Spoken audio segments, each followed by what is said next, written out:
3 novembre 2019. Nous allons tenter, chers concitoyens, de simplifier, d'expliciter un peu ce qu'est l'économie.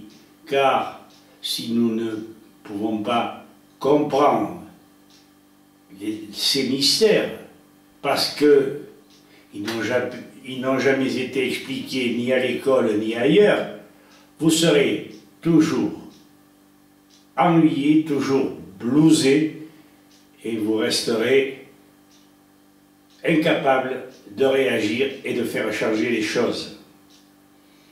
La vidéo s'intitule « Gouvernants, vous êtes bien mal conseillés ».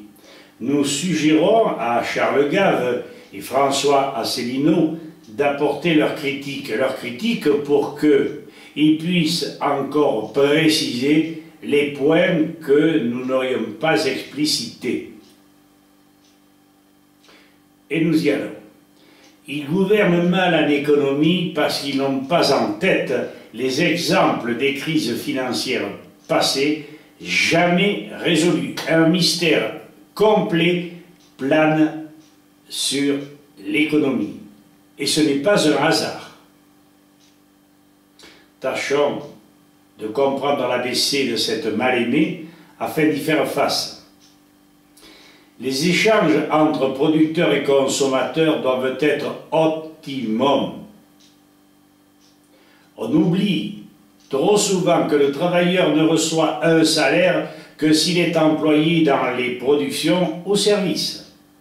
La production ayant largement augmenté grâce au perfectionnement technique, un fort pourcentage d'ouvriers sont évincés de la consommation puisqu'ils ne touchent pas de salaire.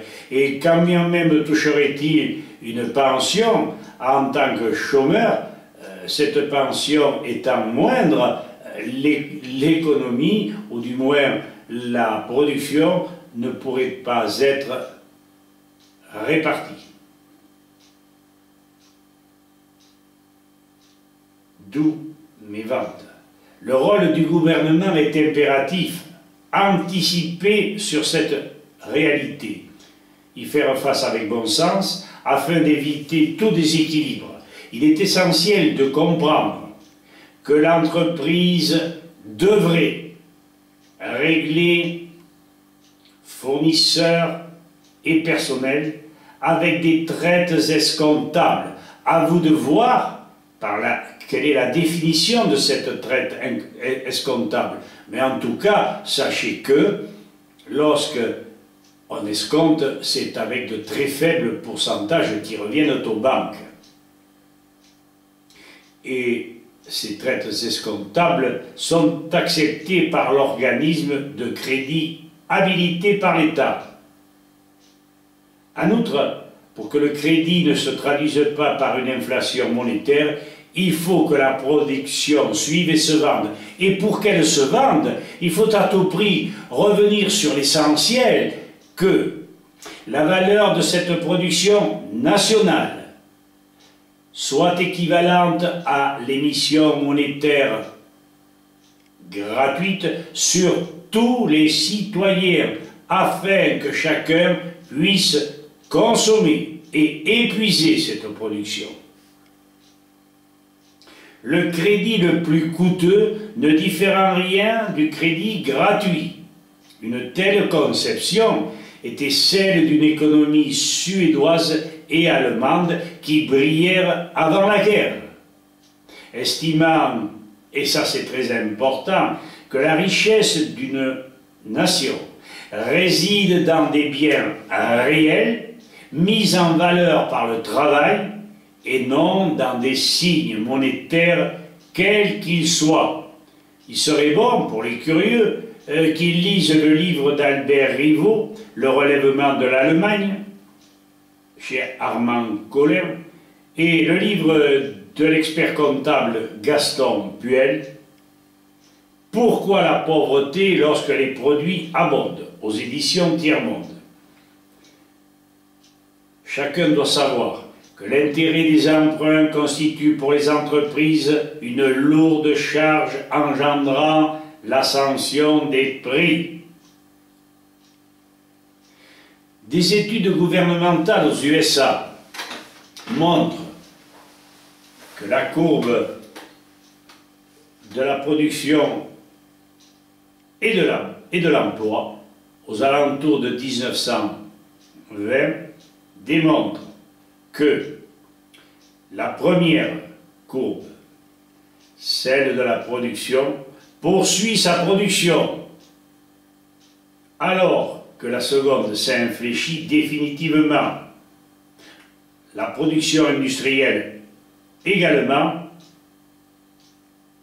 et cette première continue à monter et la seconde descend sans arrêt. Donc, augmentation de la production, diminution des gens qui y contribuent parce que la machine les a remplacés. C'est toujours la même rengaine. Ces phénomènes sont semblables aujourd'hui avec une terrible amplification, d'où des crises en puissance et à répétition. La consommation ne suit pas la production. Nous savons pourquoi. Les salaires rattachés à ces productions sont insuffisants pour vendre ces dernières. Voilà l'origine des crises.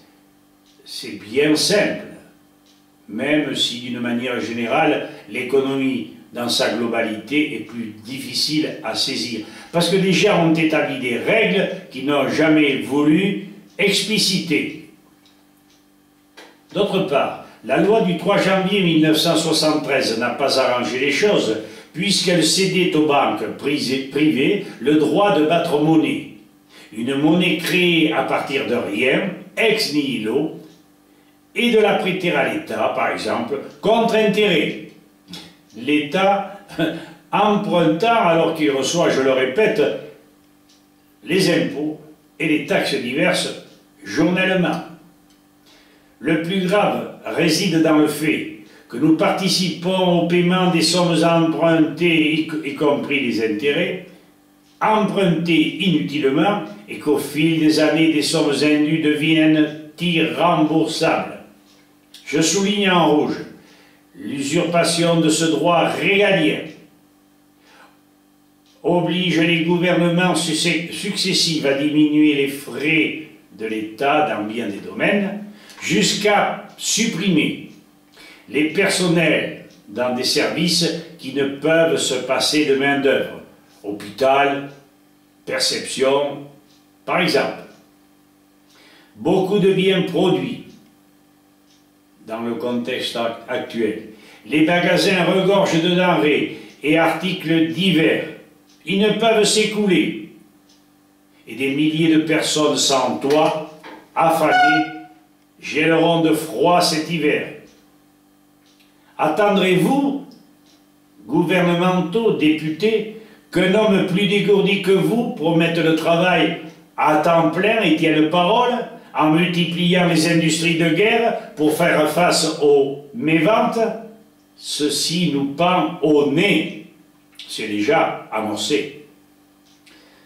Ne serait-ce pas plus efficace de raisonner à la Jacques Dubois, ancien sous-secrétaire d'État au Trésor, et ajuster à la production nationale la quantité de monnaie gratuite nécessaire à satisfaire les besoins de chacun et d'épuiser la production? Combien de fois faudra-t-il le répéter? Ministre, vous marchez sur la tête et nous acceptons vos incartades dangereuses. Ruiner le pouvoir d'achat citoyen par tous les moyens, ne servant que les puissants. L'Europe, oui, l'Europe, je t'en fous, c'est pas les citoyens, c'est bien les oligarques. Au risque, eux, qui ne visent que le profit, à nous conduire ou à la guerre ou à la révolte générale. Ils le cherchent. Notre raisonnement serait-il trop simple? Je laisse à Charles Gave et à François Asselineau le soin de me porter la contradiction ou d'affûter mes explications.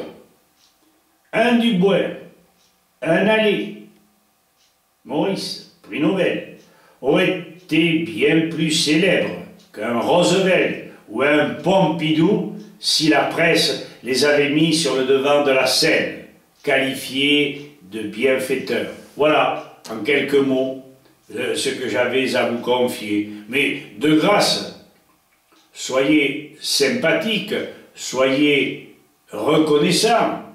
Si vous avez trouvé ce document explicite, compréhensif, faites-le moi savoir, ou bien critiquez-moi et laissez des commentaires dans la vidéo. Beaucoup de gens s'en foutent, beaucoup de gens ne lisent pas. Eh bien, je dis simplement que c'est très préjudiciable à notre République. À présent, comme je dis, je n'ai pas inventé la poudre, je ne suis pas une tête de liste, je ne suis qu'un honnête citoyen, je crois, et j'essaie d'affûter la curiosité de mes semblables. À bientôt, chers amis, et pour le meilleur ou pour le pire.